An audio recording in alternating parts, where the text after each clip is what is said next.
Get inside first, she warned.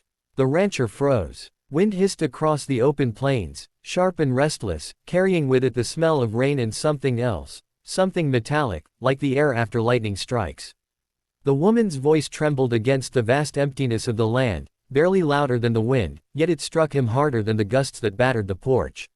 He turned slowly, his boots scraping the wooden boards. What's wrong, Sarah? Her eyes darted to the horizon. Beyond the corral, the sky was bruised with clouds, stacked heavy and dark. Cattle bunched together near the fence line, uneasy. The mare in the pen stomped and snorted, her muscles twitching under the gray light. Please, John, she whispered. Get inside. Now. There was fear in her tone, a kind of fear that didn't come from weather. John Kettering had lived on this land for 42 years. He'd seen droughts that cracked the earth and floods that ripped fences clean off the posts. He'd buried calves and horses, even a neighbor once. But he'd never heard that sound in her voice before. He took a step forward, squinting into the distance. Storm's still miles out, he muttered. Wind's just kicking up some dust. No, she said, shaking her head. It's not the storm. Something moved out there. At first, he thought it was a tumbleweed caught in a gust. Then it shifted again, too smooth, too deliberate. A low hum reached his ears, faint but distinct. Machinery. John stiffened. Who's out there? He called, but the words were swallowed by the wind. Sarah grabbed his arm. John, please. Inside. The hum grew louder. Not the rattling engine of an old pickup, not the growl of a tractor. It was steady, mechanical, and unfamiliar. The rancher's heart began to beat harder, as if his instincts recognized what his mind couldn't name. He looked down at Sarah, his wife of 20 years. Her fingers were digging into his sleeve. She was pale. You know something, he said quietly. Tell me what's going on. Her eyes filled with tears. I can't. Not yet. Before he could press her, the wind shifted again, carrying a sharp metallic scent. Then came the light. It flashed across the fields, white and quick, like lightning, but without thunder. The ground trembled beneath their feet. The mare screamed and kicked at the pen. The cattle broke formation and surged toward the creek, their bawling echoing across the range. John's breath caught. That ain't lightning. Sarah yanked his arm again, her voice breaking. Inside, John. Now. They stumbled through the doorway. She slammed it behind them, bolting it shut as if it could stop whatever was out there. The house creaked around them, an old wooden skeleton holding its breath. John's mind raced. The generator wasn't on, but the bulbs flickered overhead, buzzing softly. Static crawled through the air. His radio crackled on the counter, even though it hadn't been plugged in since last winter. He moved to the window, brushing aside the thin curtain. Out beyond the porch, the world seemed to shimmer. The horizon bent slightly, like heat over asphalt. What the hell? Sarah gripped his shoulder. Don't look too long. He turned to her, confused. You talkin' like you've seen this before.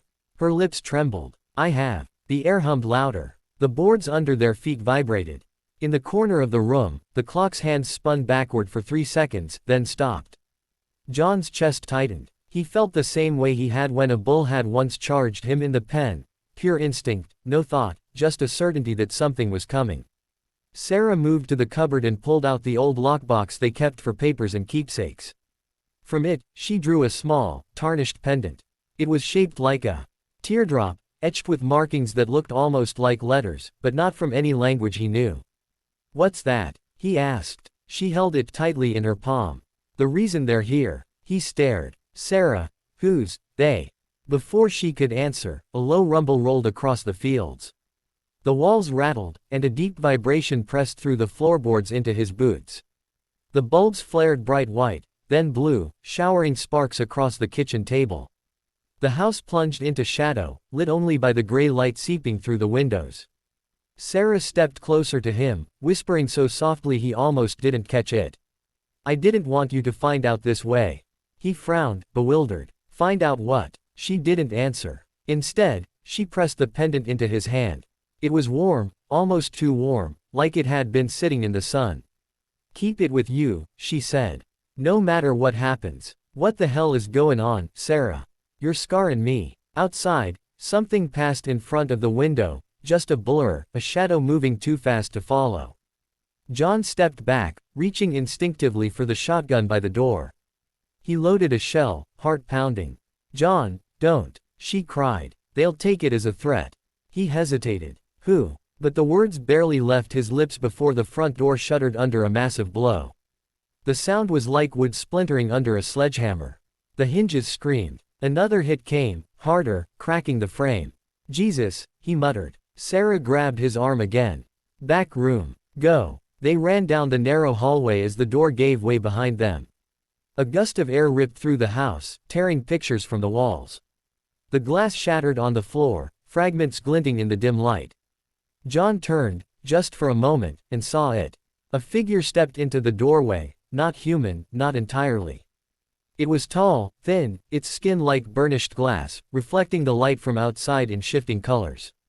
Its face was expressionless, but its eyes, or what passed for eyes, glowed faintly blue. John froze, his body refusing to move.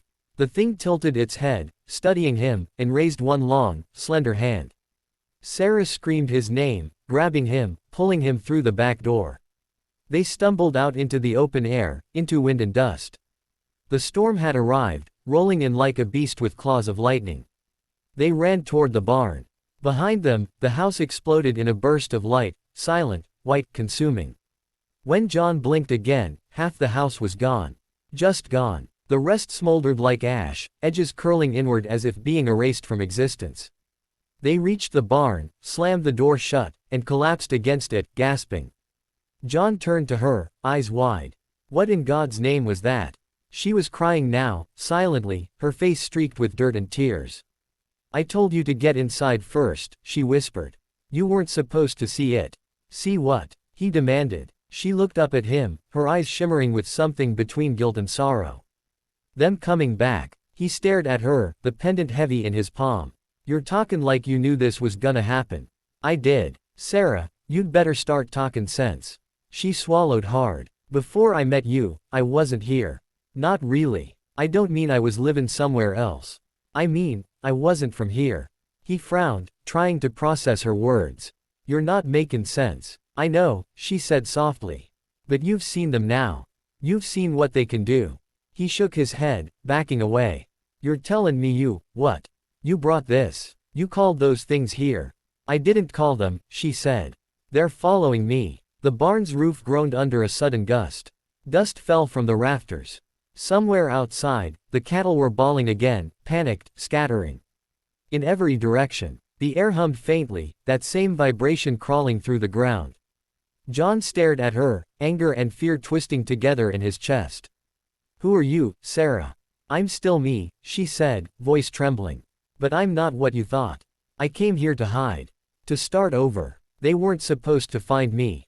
He wanted to argue, to call her crazy, but the image of that thing at the door burned in his mind, its eyes, its motionless stillness. No part of him could explain that away.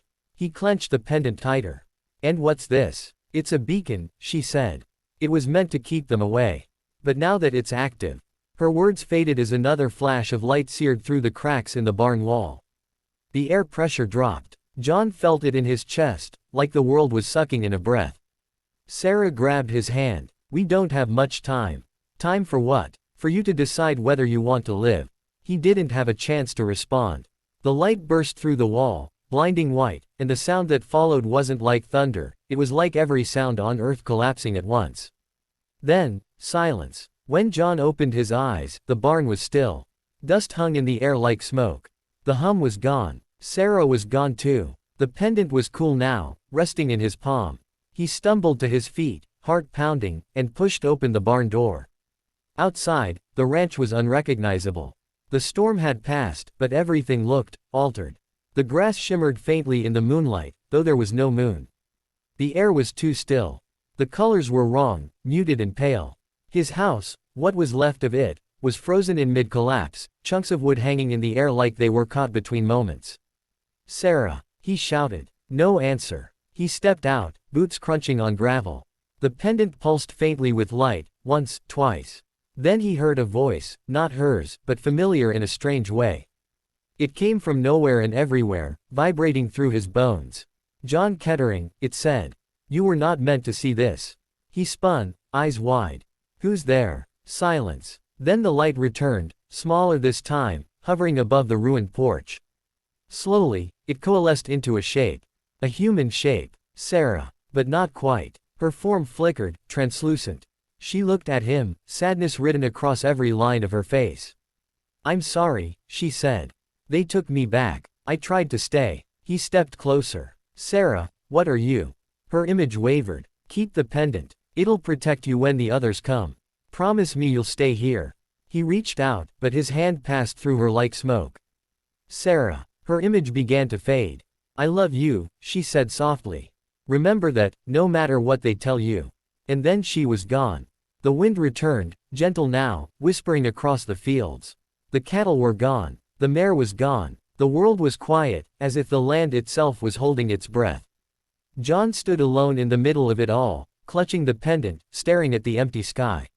He didn't know how long he stood there, minutes, hours, maybe more. The stars didn't move. The air stayed the same. Finally, he turned back toward what remained of the house. Something caught his eye, a set of footprints leading away from the wreckage, glowing faintly in the dirt. Not his, not hers. They were larger, deeper, almost burned into the ground.